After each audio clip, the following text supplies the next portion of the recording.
Hi friends, അപ്പോൾ ഞാൻ എൻ്റെ കട്ടിലയിൽ ഇങ്ങനെ ഒരു ഇരിപ്പാണ്. അപ്പം 3-4 ദിവസമായിട്ട് ഇങ്ങനെ കിടത്തയാണ്. എന്ത് പറ്റുമെന്ന് വെച്ചാൽ ഞായറാഴ്ച ദിവസം പള്ളിയിൽ നിന്ന് ഇതുപോലെ പോയിട്ട് വന്ന വഴിക്ക് ഡ്രസ്സ് പോലും മാറിയില്ല.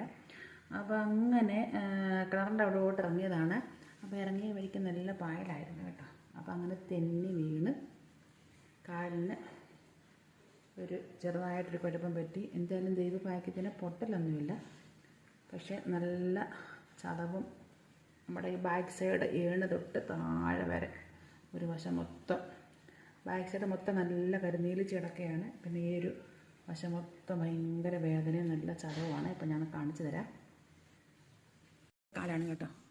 അപ്പോൾ വീണ് കഴിഞ്ഞ് ഉടനെ കാലങ്ങ് കയറി അങ്ങ് നീര് വെച്ചു. അപ്പം ഞാൻ വിചാരിച്ചെന്നാൽ പൊട്ടലായിരിക്കും വിചാരിച്ച് പേടിച്ച്. പക്ഷേ എന്തായാലും ഭാഗ്യത്തിന് പൊട്ടലില്ല. പക്ഷെ നല്ലതായിട്ട് ചതഞ്ഞ് വാരിയിട്ടുണ്ട്. ഇത് കണ്ടില്ലേ, നല്ല കരങ്ങിലേക്ക് കിടക്കാൻ നല്ല നീരൊക്കെ ഉണ്ടായിരുന്നു.